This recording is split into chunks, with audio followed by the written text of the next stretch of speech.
तो हेलो नमस्कार दोस्तों।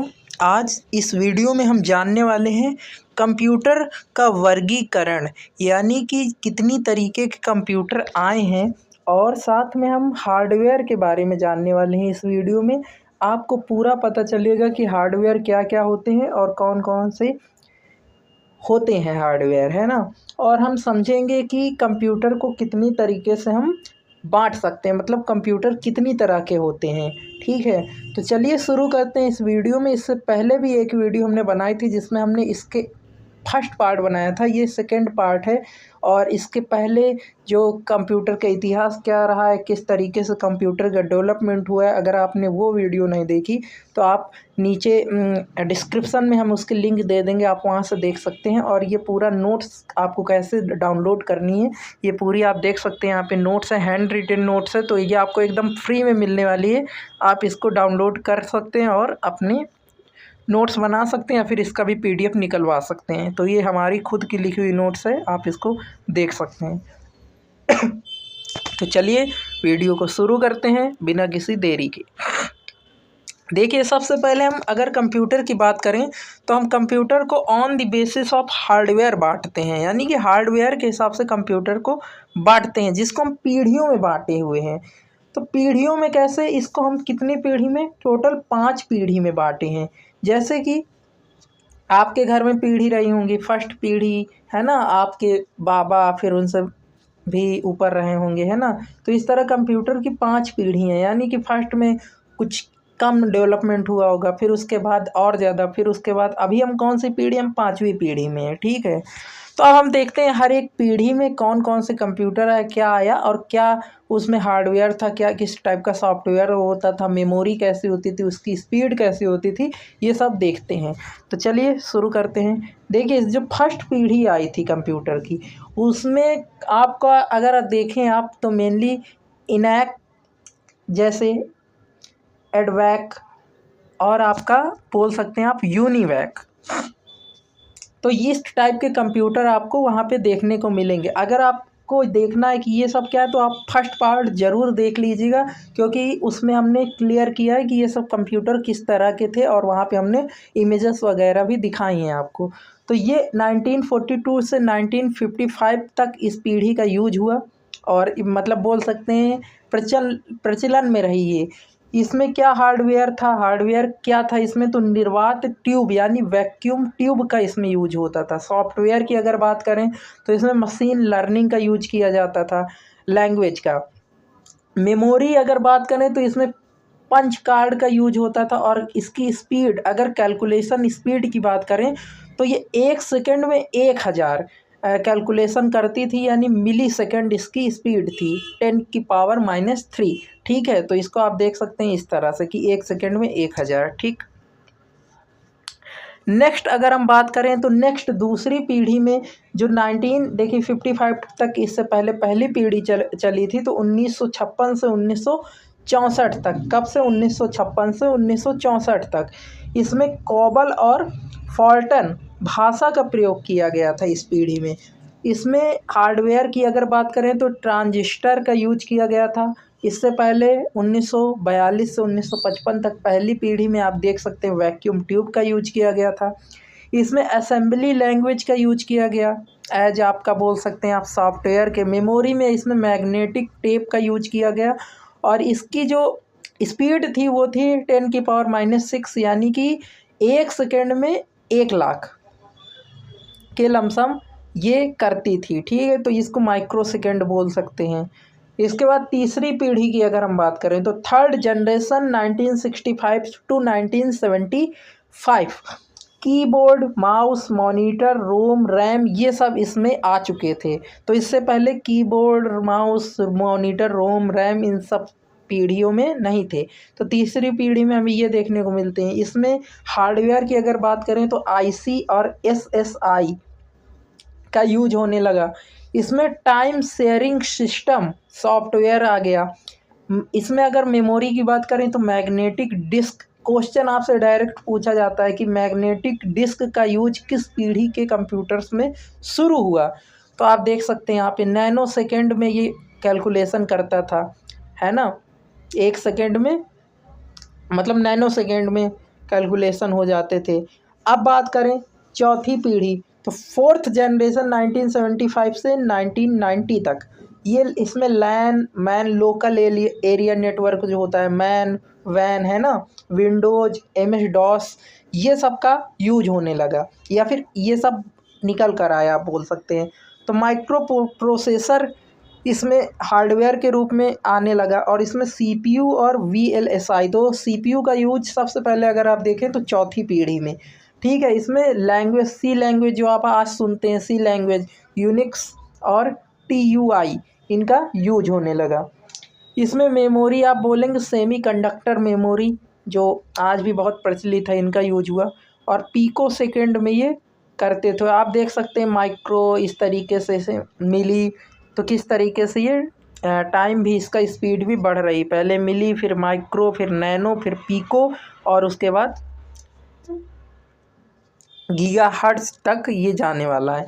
पांचवी पीढ़ी जो 1990 से अब तक चल रही, इसमें लैपटॉप, सुपर कंप्यूटर जैसे आए उपकरण। इसमें ULSI हार्डवेयर का यूज हुआ। इसमें मल्टीमीडिया आपका सॉफ्टवेयर, और आपका graphics GUI, graphic user interface, जिसका फुल फॉर्म होता है क्या, GUI, यानी ग्राफिक्स यूजर इंटरफेस। इसमें अगर आप मेमोरी की बात करें तो ऑप्टिकल डिस्क का हम यूज करते हैं, और 3 गीगाहर्ट्ज़ इसकी से ज़्यादा इसकी आप बोल सकते हैं स्पीड थी, ठीक है।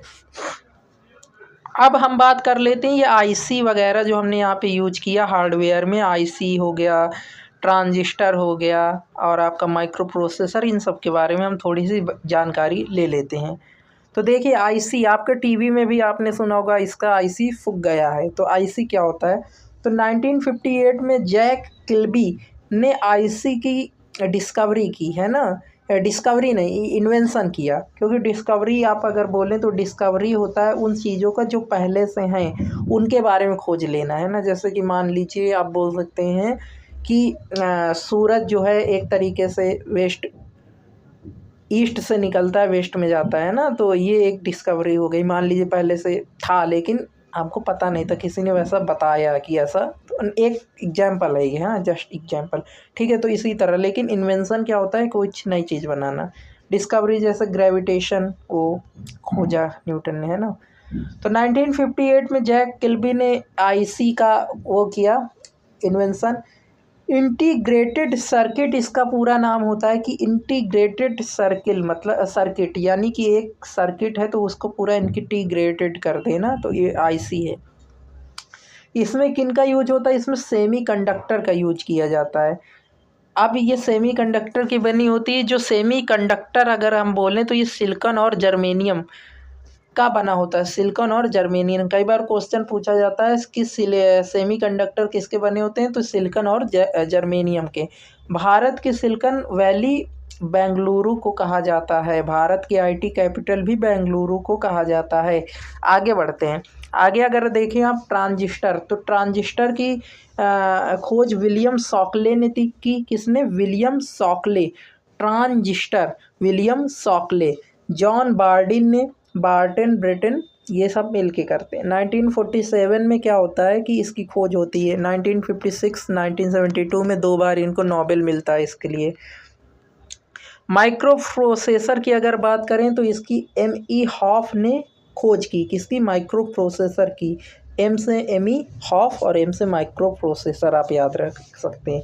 अब हमने एक वर्ड यूज किया था SSI, यानी स्मॉल स्केल इंटीग्रेशन। इसको कम IC के प्रयोग से बनाया गया। VLSI क्या था, कि वेरी लार्ज स्केल इंटीग्रेशन। अभी हमने इंटीग्रेटेड सर्किट पढ़ा था, तो उसमें IC थी, उसका मतलब। SSI में क्या हुआ कि कम IC। फिर VLSI में क्या हुआ, SSI से ज़्यादा IC। फिर ULSI यानी कि अल्ट्रा लार्ज स्केल। यही देखिए इसका जनरेशन एक तरीके से इसको बढ़ाते जा रहे हैं, तो ये क्या हो गया, अल्ट्रा लार्ज स्केल इंटीग्रेशन। तो ये क्या हुआ, ये इसमें VLSI से ज़्यादा IC यूज की गई, ठीक है। आइए आगे बढ़ते हैं।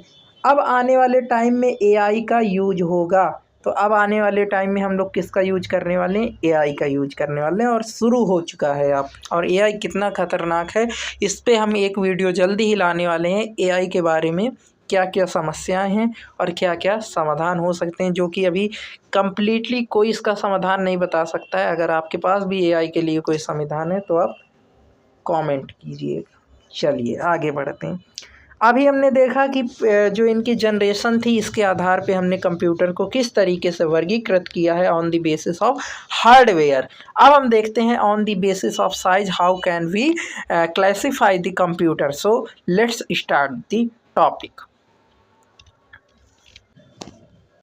तो अब हम देखते हैं on the basis of size हम कंप्यूटर को कैसे आप बोल सकते हैं क्लासिफाई कर सकते हैं। तो देखिए, सबसे पहले अगर आप देखें तो होता है माइक्रो कंप्यूटर, फिर उससे बड़ा होता है मिनी कंप्यूटर, फिर उससे बड़ा होता है मेन फ्रेम कंप्यूटर, और उससे बड़ा होता है सुपर कंप्यूटर।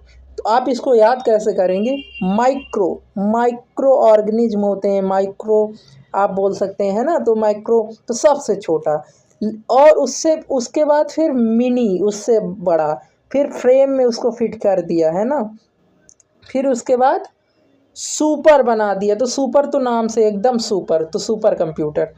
अब इसमें देखिए इनमें क्या क्या चीज़ें यूज हो रही हैं। तो हम अगर देखें तो हार्डवेयर के रूप में अगर इनमें देखें तो माइक्रो जो कंप्यूटर है उसमें एक माइक्रो प्रोसेसर का यूज होता है। फिर मिनी कंप्यूटर में क्या होता है, कई माइक्रो प्रोसेसर का प्रयोग होता है। माइक्रो में क्या हुआ, एक माइक्रो प्रोसेसर का यूज। मिनी में क्या हुआ, इसको एक बार फिर से देखिए, मिनी में क्या हुआ, कई माइक्रो प्रोसेसर का प्रयोग होता है ना। अब इसमें क्या होता है, पैरेलल प्रोसेसिंग होती है, जब दो प्रोसेसर लग जाएं तो इसमें क्या होता है, पैरेलल मतलब ये भी एक काम कर रहा है प्रोसेसर और ये भी एक काम करेगा, है ना। फिर आता है मेन फ्रेम, तो मेन फ्रेम में क्या होता है, कई मिनी कंप्यूटर मिलकर एक मेन फ्रेम कंप्यूटर बनाते हैं। अब इसके बाद सुपर कंप्यूटर में क्या होता है, कई मेन फ्रेम कंप्यूटर मिलकर एक सुपर कंप्यूटर बनाते हैं। तो आपको ये चीज़ एकदम याद हो गई होगी। अगर आपको एक बार नहीं समझ में आया तो एक बार आप रिवर्स करके देखिए, लेकिन ये बहुत इंपॉर्टेंट है, तो यहाँ तक आपको क्लियर होगा। चलिए आगे बढ़ते हैं। यहाँ पर देखिए एक छोटी सी न्यूज़ है कि भारत का पहला जो कंप्यूटर है, आप इसको याद रख सकते हैं, नोट कर सकते हैं इसको, कि भारत का जो पहला कंप्यूटर था उसका नाम था सिद्धार्थ। इसको ईसीआई ने बनाया, और ये एक इलेक्ट्रॉनिक कंप्यूटर है, मतलब ECI electronic corporation of India, तो इलेक्ट्रिक कॉरपोरेशन ऑफ इंडिया एक कंपनी थी, इसने बनाया। और ये आप बोल सकते हैं कि ये प्रधान पोस्ट ऑफिस कार्यालय में स्थापित किया गया था इसको। और अनुपम और पेरा जो हैं बार्क ने बनाए थे, सेंटर ने, है ना, जिसका आप बोल सकते हैं भाभा एटॉमिक रिसर्च सेंटर इसका फुल फॉर्म था। चलिए आगे बढ़ते हैं। अब हम बात कर लेते हैं सुपर कंप्यूटर की। सुपर कंप्यूटर क्या होता है, सुपर कंप्यूटर का इन्वेंशन जो किया वो सैमोर क्रे ने किया। किसने, सैमोर क्रे, एस से सुपर, एस से सैमोर यानी कि मोर की जिसमें चाहत है, तो मोर यानी जब हम मोर चाहेंगे तब हम सुपर बनेंगे, तो सैमोर आप यहाँ से रखिए, याद रखिए। जब आप मोर किसी चीज़ के लिए, और आपको एक मिठाई दी गई, आप मांगे मोर मतलब और दो, तब आप जाके सुपर बनेंगे। आपसे पढ़ने के लिए कहा गया 2 घंटे हमसे, है ना, और हमने 2 घंटे की जगह मोर और पढ़ा, तो मोर यानी सैमोर क्रे ने किसकी, सुपर कंप्यूटर की इन्वेंशन किया। पहला सुपर कंप्यूटर CDC 6600 था, जिसका कंट्रोल डाटा कॉरपोरेशन ने बनाया। ठीक है, उन बड़े कामों को करना जो आदमी, इसका काम क्या है देख लीजिए, उन बड़े कामों को करना जो आदमी के बस की बात नहीं है, और डाटा सुरक्षित रखने में जो बहुत बड़ा है, ऐसे डाटा को मौसम भविष्यवाणी करता है सुपर कंप्यूटर। अंतरिक्ष कार्यक्रम, अब देखिए रॉकेट, सैटेलाइट, जितने भी, ये क्या छोटा आपका मोबाइल रॉकेट को एक वो करेगा, आने वाले समय में हो सकता है, कुछ भी पॉसिबल है, लेकिन क्योंकि हम लोग धीरे धीरे साइज छोटे हो रहे हैं कंप्यूटर्स के, है ना, तो अब आपके हाथ में है, एक तरीके का कंप्यूटर, लेकिन फ़िलहाल सुपर कंप्यूटर का यूज यहाँ पे होता है। भारत का अगर हम बात करें पहला सुपर कंप्यूटर क्या था, तो परम 800 भारत का पहला सुपर कंप्यूटर था, जिसका CDAC द्वारा जिसको बनाया गया, जिसका फुल फॉर्म होता है central for development advance computing, और 1991 में इसे पुणे मौसम वेधशाला में स्थापित किया गया। आगे बढ़ते हैं। कार्य पद्धति के आधार पर कंप्यूटर का वर्गीकरण, यानी कि कार्य पद्धति यानी किस तरीके से ये कार्य करेगा, इसके आधार पे अगर हम कंप्यूटर को बांटें, वर्गीकृत करें, तो आइए देखते हैं कैसे कैसे हो सकता है ये। देखिए, पहला होता है एनालॉग कंप्यूटर, फिर होता है डिजिटल, फिर होता है हाइब्रिड कंप्यूटर। अब जैसे एनालॉग क्या होता है, जो एक यूनिट नापे, लंबाई, दाब, तापमान आदि से यंत्र, जैसे थर्मामीटर, आपका सुई वाली घड़ी। तो ये क्या होते हैं, जैसे आपकी सुई वाली घड़ी है तो ये पूरा ऐसे ये चलेगा, या फिर मशीनी इसमें आप बोल सकते हैं कुछ होता है ना। जैसे कि आप कि जो वो होता है थर्मामीटर जो उछलने वाला होता है ऐसे, तो पूरा जाएगा, एक तरीके मशीनी है। और ये आपका जो सुई वाली घड़ी है, तो ये सब क्या है, एनालॉग है। डिजिटल क्या है, एक आपके पास डिजिटल जो घड़ी है जिसमें कि ऐसे आपका 2 हो जाएगा, उसी में 3 हो जाएगा, ऐसे 8 ऐसा बना रहेगा, इसी में 1 हो जाएगा, फिर इसी में 2 हो जाएगा ऐसे, फिर इसी में 3 होना है तो ऐसे हो जाएगा, फिर इसी में 4 होना है तो ये ऐसे कुछ हो जाता है ना, तो ये डिजिटल है। तो जो बाइनरी नंबर का यूज करते हैं 101, इस तरीके से इनको आप बोल सकते हैं अर्धांश संख्या बोलते हैं, और ये पीसी, स्मार्टफोन, स्मार्ट वॉच वगैरह इसी पे आधारित। हाइब्रिड कंप्यूटर क्या होते हैं कि आप बोल सकते हैं जो एनालॉग और डिजिटल दोनों का मिक्सचर हो, तो उनको हाइब्रिड कंप्यूटर बोलते हैं। और जो आप बोल सकते हैं कि जहाँ पर हमको ये दोनों देखने को मिलते हैं, वहाँ पे हाइब्रिड कंप्यूटर का हम बोल सकते हैं यूज हो रहा है। तो ये 3 तरीके से इनको कार्य के आधार पे बांट सकते हैं, एनालॉग, डिजिटल और हाइब्रिड। चलिए आगे देखते हैं। तो कई बार क्वेश्चन आता है ASCII क्या है, ASCII क्या है। तो ए से होता है American standard code for information interchange. अब यहाँ इसका यूज कहाँ पे होगा वो आप आगे समझेंगे, लेकिन अभी हम देखते हैं कुछ और फुल फॉर्म, जैसे कि हो गया PC, पर्सनल कंप्यूटर, PC का फुल फॉर्म होता है। ABC कंप्यूटर क्या है, तो ABC अगर आप बात करें तो ABC यानी कि एटम्स ऑफ एंड बाइनरी बेरे कंप्यूटर, पहला डिजिटल इलेक्ट्रॉनिक कंप्यूटर था ये, तो आप इसको बोल सकते हैं ABC कंप्यूटर। अब हम थोड़ा सा बात करने वाले हैं हार्डवेयर की। चलिए, यहाँ से हमारा अब नया टॉपिक शुरू होने वाला है, हार्डवेयर। अगर आपने अभी तक इस वीडियो को लाइक नहीं किया है तो वीडियो को लाइक कीजिए और चैनल को सब्सक्राइब कर लीजिए, ताकि ऐसी ही वीडियोज आपको मिलती रहें। और लगभग 4-5 वीडियो में हम पूरा कंप्यूटर टॉपिक आपका ख़त्म करने वाले हैं, तो आपको एकदम टेंशन नहीं लेनी। और अगर आप 2 घंटे भी इसको रिवीजन करने के लिए रखते हैं तो बहुत है, इनफ है। आप इसको कंप्लीट नोट्स आपको मिल जाएंगी। नीचे हम आपको डिस्क्रिप्शन में व्हाट्सअप का लिंक दे देंगे, व्हाट्सअप जो चैनल होता है ना, तो व्हाट्सअप चैनल या फिर आपको टेलीग्राम चैनल का लिंक मिल जाएगा, आप वहां से इसको आराम से डाउनलोड कर सकते हैं नोट्स को और पढ़ सकते हैं। चलिए शुरू करते हैं अब हार्डवेयर को। हार्डवेयर डेफिनीशन वो होता है कि वे डिवाइस जो सॉफ्टवेयर को कमांड देती हैं या सॉफ्टवेयर की कमांड पर काम करती हैं, उनको हम हार्डवेयर बोलते हैं। Which devices produce a command और works on command of software that are called hardware. Hardware को हम 3 तरह से बांटते हैं, input device, output device, device which contains input and output both. आप देख लेते हैं एक बार कि क्या क्या है हमारा हार्डवेयर में।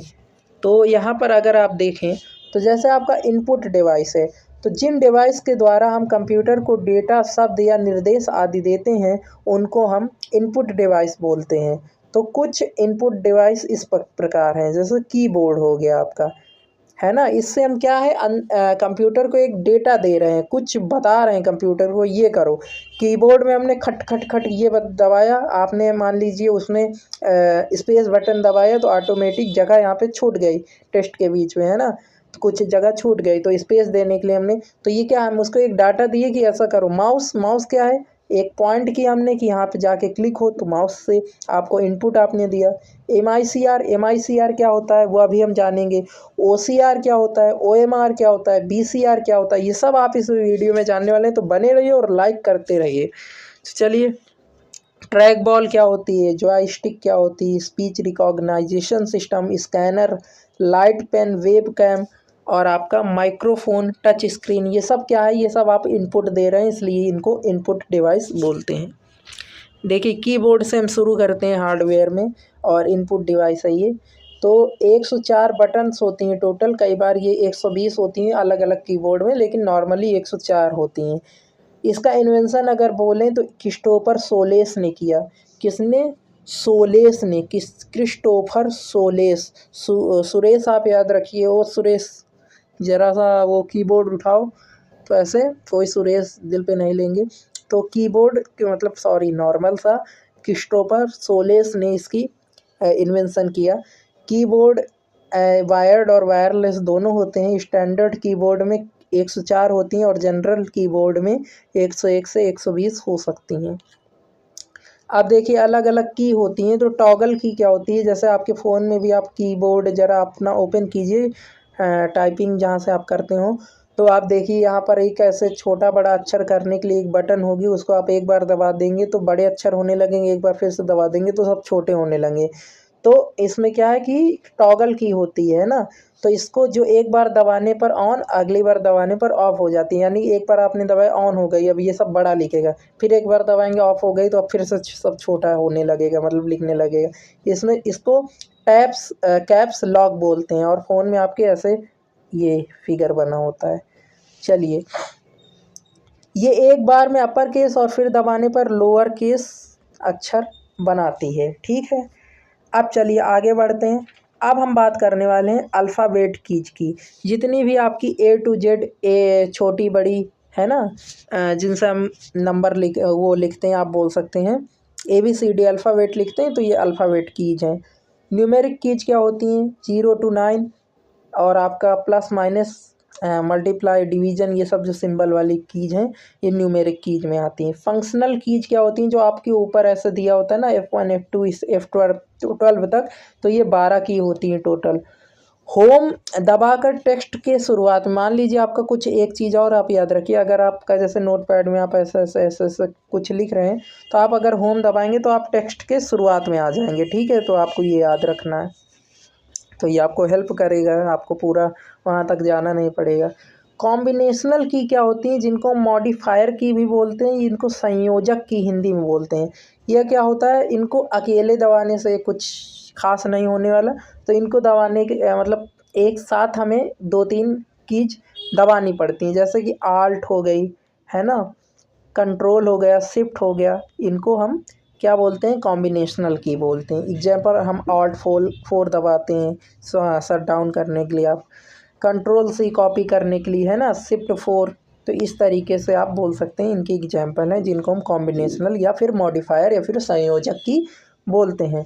इसके बाद टैब्यूलेटर की क्या होती है? जिसको हम टैब बटन बोलते हैं। ऐसे आपका ये कर्सर को एक जगह से दूसरी जगह ले जाती है। जैसे आपका यहाँ है तो आपको दूसरी जगह ले जाने में काम करेगा। इट मूव्स द कर्सर या पैराग्राफ इंडेट का काम करती है।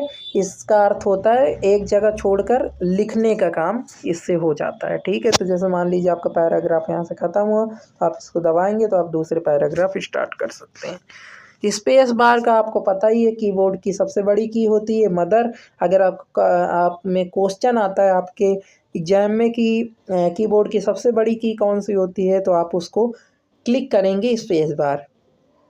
जैसे यहाँ पे आपने लिखा कुछ और उसके बाद आपको स्पेस देना है, तो आप स्पेस बार का यूज करेंगे।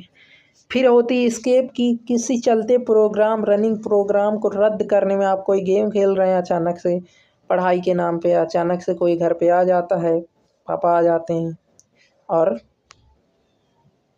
आपको अब आउट करना है तो तुरंत आप ESC दबाएंगे और एस्केप हो जाएंगे। ठीक है, तो रनिंग प्रोग्राम से बाहर आने के लिए एस्केप दबाएंगे। तो एरो की क्या होती है, ये 4 होती हैं, जैसे आपने देखा होगा, एक इधर एक इधर एक इधर एक इधर। तो ये लेफ़्ट राइट डाउन मूव करती हैं, अप डाउन मूव करने के लिए होता है। और इसका सबसे ज़्यादा आपने गेम वगैरह में यूज ज़रूर किया अगर आपके पास लैपटॉप या कंप्यूटर है। तो माउस के अब हम दूसरी डिवाइस पढ़ने जा रहे हैं, इनपुट डिवाइस है, इसको भी हम यूज करते हैं कंप्यूटर को कोई डायरेक्शन देने के लिए। तो चलिए देखते हैं माउस क्या है। तो अब हम माउस को देख लेते हैं। माउस आपने देखा होगा ऐसे चूहे की तरीके होता है, यहाँ पे तार होता है, यहाँ ऐसे 3 बटनें होती हैं। 3 क्या, एक व्हील होता है बीच में और बाकी 2 बटनें ऐसे ऐसे होती हैं।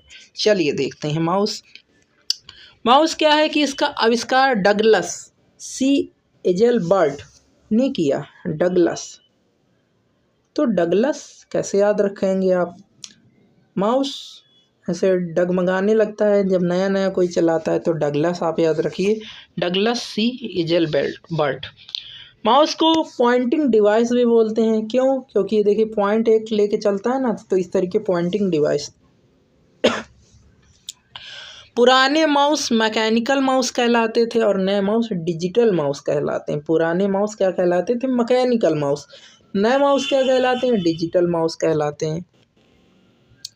तो अब देखिए इसमें ऐसे लेफ्ट बटन होती है, राइट, और बीच में स्क्रॉल होता है। लेफ्ट क्या करता है, तो एक बार अगर हम जैसे इसमें कहीं पे कोई भी अगर आपके जैसे मान लीजिए कंप्यूटर में कुछ यहाँ पे फाइल है, एक बार हम उसमें दबाएंगे तो ये ऐसे, तो ये सेलेक्ट हो जाएगी लेफ्ट बटन। दोबारा से फिर वहाँ पे लेफ्ट बटन दबा दें तो ये ओपन हो जाएगी। राइट बटन क्या होता है? राइट बटन यहाँ पे जाके दबाएंगे इस फाइल में तो ये ऑप्शन दे देगा ऐसे खुल के कि इसको कट करना, कॉपी करना, पेस्ट करना, कुछ भी। तो आपको फिर यहाँ पे लेफ़्ट से मतलब सेलेक्ट करने के लिए हमें लेफ़्ट का यूज करना है। ठीक है। स्क्रॉल क्या है कि कोई चीज़ आप देख रहे हैं, मान लीजिए इंटरनेट पे है ना, ब्लॉग वगैरह पढ़ रहे हैं या फिर गूगल आप खोले उसमें अपने कंप्यूटर लैपटॉप में, तो उसको स्क्रॉल करने के लिए नीचे का पेज ऐसे आप स्क्रॉल करते हैं ना, तो उसके लिए आपको स्क्रॉल ये जो व्हील होता है इसका यूज करना पड़ता है। MICR क्या होता है? ये भी एक इनपुट डिवाइस है। इसमें क्या होता है? मैग्नेटिक इंक कैरेक्टर रीडर और रिकॉग्नाइजेशन का काम करता है, यानी कि बैंक चेक में प्रयोग किया जाता है। बैंक चेक में आप देखेंगे नीचे ब्लैक होता है, उसको इससे रीड किया जाता है MICR से। तो यहाँ पे कई बार पूछता है इसका फुल फॉर्म, तो मैग्नेटिक इंक कैरेक्टर रीडर या फिर रिकॉग्निशन। तो अगर दोनों ऑप्शन में हो तो आप रिकॉग्निशन पे प्रायोरिटी देंगे और इसको सेलेक्ट करेंगे। OCR क्या होता है? ऑप्टिकल कैरेक्टर रीडर, यानी कि हाथ से लिखे प्रिंटेड लेटर को ASCII में बदलता है। यानी कि आप अगर देखें तो हाथ से अगर आपने कुछ लिखा है तो उसको हम कोड में मतलब कि एक तरीके से डिजिटल फॉर्म में इससे चेंज कर देते हैं। ये भी एक तरीके से इनपुट हुआ। OMR क्या है? आप जो OMR सीट पे गोले लगा के आते हैं उसको रीड करने के लिए कोई मशीन होती है ना, तो उसको optical mark reader OMR machine को बोलते हैं, जिसमें ऑब्जेक्टिव प्रश्नों की कॉपी जांच करना इसका काम होता है। स्कैनर 2 तरह के फॉर्मेट देता है। एक होता है PDF, जैसे आपने मान लीजिए स्कैनर का यूज किया तो स्कैनर में आपने अपनी फ़ोटो यहाँ पे रख दी तो ये 2 तरीके के फॉर्मेट बना के देगा आपको। एक होता है PDF, जिसका फुल फॉर्म आप याद रख लीजिए, पोर्टेबल डॉक्यूमेंट फॉर्मेट, यानी कि बाकी डाटा को ये करता है, जैसे पोर्टेबल डॉक्यूमेंट फॉर्मेट। JPEG क्या है कि जॉइंट पिक्चर एक्सपर्ट ग्रुप, तो आप यहाँ पे बोल सकते हैं। और ये फ़ोटो और सिग्नेचर को आपके स्कैन करके डिजिटल फॉर्मेट में बना देता है। BCR जो होता है आपका बार कोड रीडर, जो आपके मॉल वगैरह में पाया जाता है। इसके अलावा जो और डिवाइसेस थी, जैसे कि आपका इस पे आपका माइक्रोफ़ोन हो गया। आपको पता है इनपुट आप यहाँ से दे रहे हैं, अगर माइक्रोफ़ोन है आप कुछ बोलेंगे इनपुट जा रहा है, ठीक है। और हमने वेब कैमरा आपका हो गया, तो आप इनपुट फ़ोटो दे रहे हैं ना, तो ये एक इनपुट हो गया। ठीक है। टच स्क्रीन हम यहाँ पे अभी देखिए चला रहे हैं तो ये एक इनपुट दे रहे हैं यहाँ से, तो टच स्क्रीन भी एक इनपुट डिवाइस हो गया। और क्या था, और यहाँ पे देख लेते हैं अगर कुछ छूटा हो तो समझने। हाँ, लाइट पेन, पेन वो जो होता है इसमें लिखने के लिए, तो उसको आप बोल सकते हैं। तो बाकी तो स्पीच रिकॉग्नाइजेशन, तो ये क्या होता है, स्पीच आप गूगल में बोलते हैं, यूट्यूब पे बोलते हैं कि हाँ ये दिखाइए, तो फिर वो दिखाता है, ये भी आप इनपुट दे रहे हैं। जॉयस्टिक और ट्रैक बॉल, ये माउस की तरह होता है ट्रैक बॉल, और जॉयस्टिक जो आप गेम वगैरह के लिए ऐसे होता है ना, ऐसे ये फिर कई बार ऐसे होता है ये, तो ये आप बोल सकते हैं इसको। अब हम आगे बात करते हैं जो हमारा है आउटपुट डिवाइस का। क्या होती है आउटपुट डिवाइस, इसको भी देख लिया जाए थोड़ा सा। आउटपुट डिवाइस जिन पर डाटा प्रोसेस होने के बाद देखा जाता है, उसको प्राप्त होता है, उसको हम आउटपुट डिवाइस बोलते हैं। कुछ प्रमुख आउटपुट डिवाइस हैं जो कि यहाँ पर लिखी हुई हैं। इनके अलावा भी अगर आपको कोई पता है तो आप नीचे कमेंट में ज़रूर बताइएगा। चलिए, जैसे प्रिंटर, मॉनिटर, आप देखिए मॉनिटर अभी बताते हैं, स्पीकर, प्लॉटर और प्रोजेक्टर। प्रिंटर को सबसे पहले पढ़ते हैं। तो प्रिंटर क्या है, प्रिंटर हमेशा हार्ड कॉपी देता है जिसको हम छू सकते हैं। एक अब जो प्रिंटर आ रहे हैं उसमें स्कैनर भी ऊपर होता है और प्रिंटर भी नीचे होता है, लेकिन पहले ये अलग अलग भी आता था, अब भी कई बार अगर आप चाहें अलग अलग ले सकते हैं। तो प्रिंटर हमेशा हार्ड कॉपी देता है जिसको हम छू सकते हैं। प्रिंटर दो प्रकार का होता है, इम्पैक्ट प्रिंटर और non impact printer. Impact printer क्या होते हैं कि जिनमें हमको कागज़ का टच में होता है, और नॉन इम्पैक्ट जिसमें कागज़ टच नहीं किया जाता, फ़ोन से ही हमने वहाँ पे किया और वो निकल गया, यानी कि हमारा एक तरीके से हार्ड कॉपी वहाँ पर आउट हो गई। ठीक है, तो इसको हम इम्पैक्ट नॉन इम्पैक्ट में बांट सकते हैं। अब देखिए, इम्पैक्ट प्रिंटर, प्रिंट करने के आधार पर प्रिंटर के 3 प्रकार होते हैं। इम्पैक्ट प्रिंटर, ठीक है। अब हम इम्पैक्ट प्रिंटर की अगर बात करें तो यहाँ पर अगर आप देखें तो एक होता है कैरेक्टर प्रिंटर और एक होता है लाइन प्रिंटर।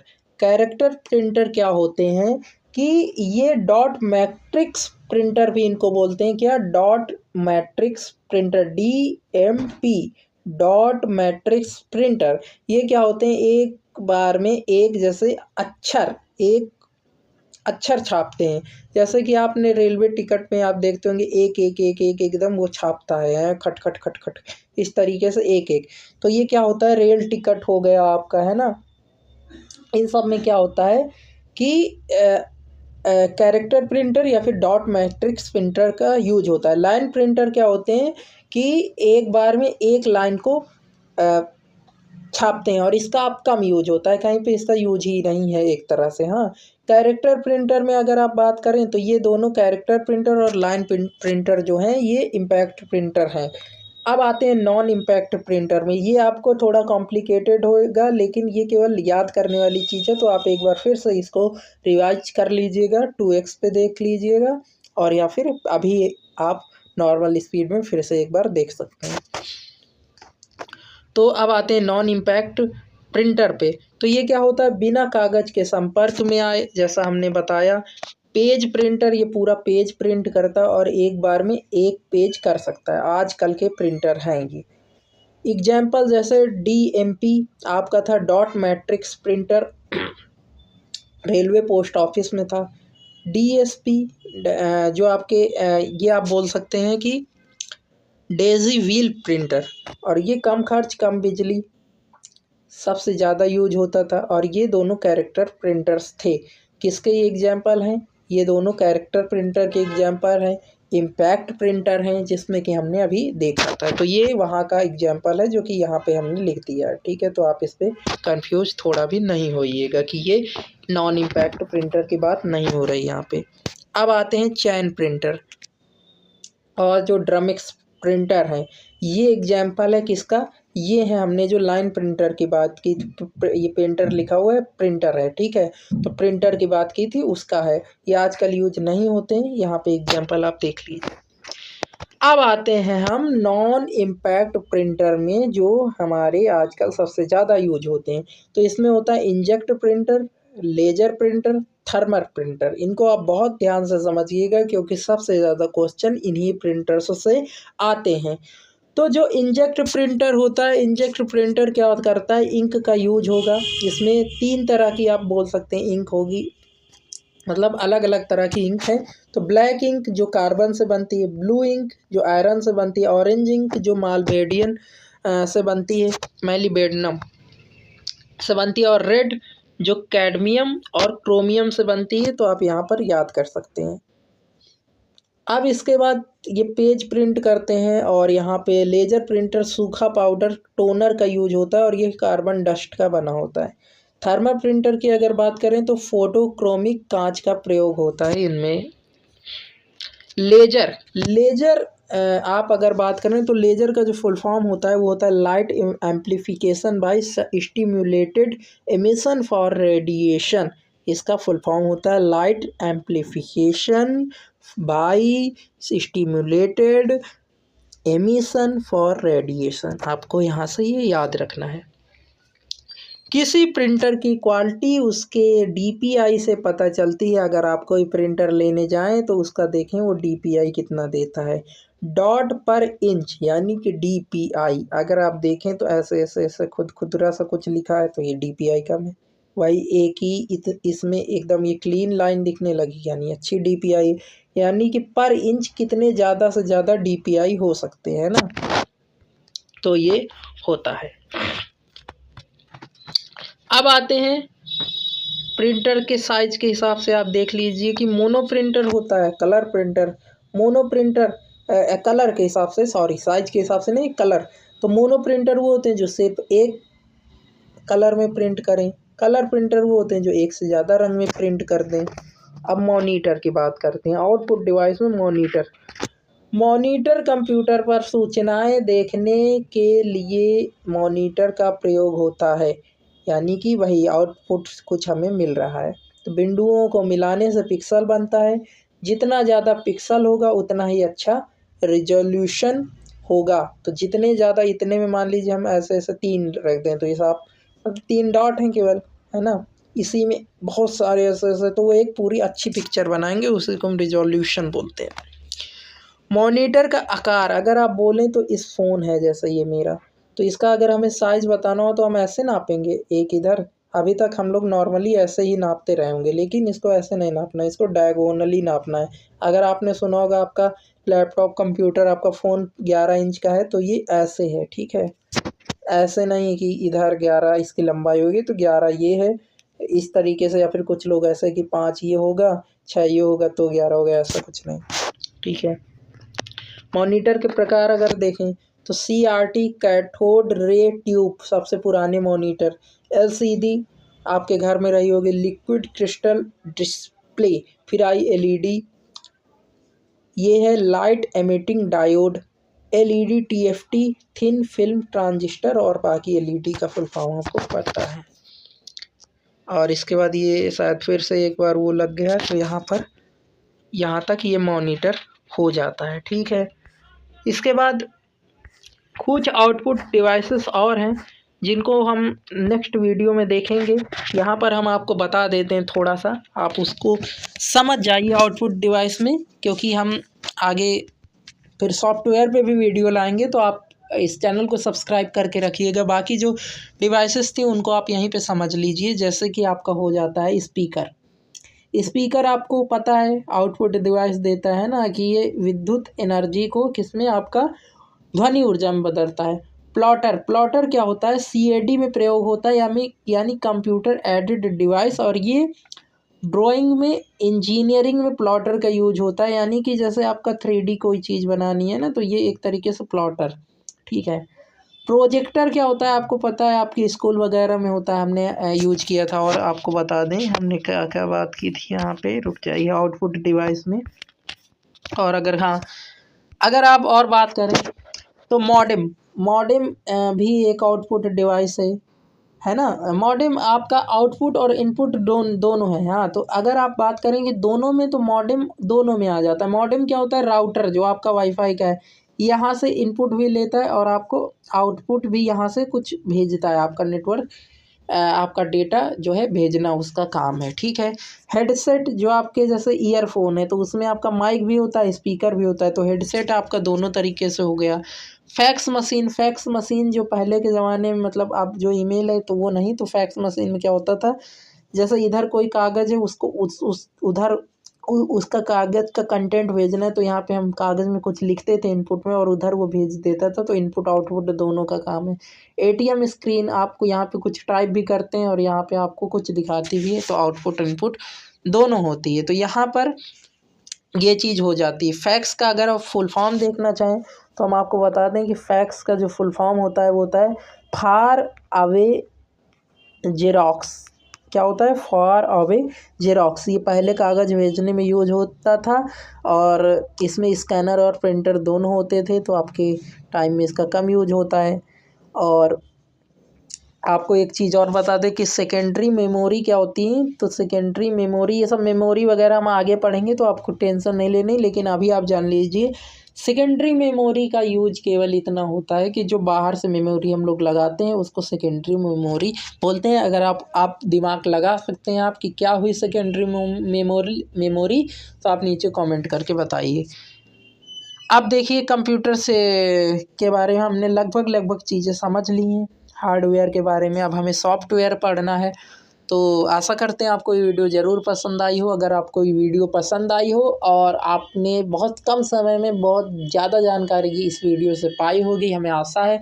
एक बार फिर से आप रिवीजन कर लीजिएगा इसका, और लगभग 2 से 3 वीडियोज़ में हम पूरा कंप्यूटर ख़त्म कर देंगे आपका। तो आशा करते हैं आपको वीडियो पसंद आई हो। वीडियो को लाइक करें, चैनल को सब्सक्राइब करें और शेयर करें उनके पास जिनको इस वीडियो की ज़रूरत है। चलिए मिलते हैं अगली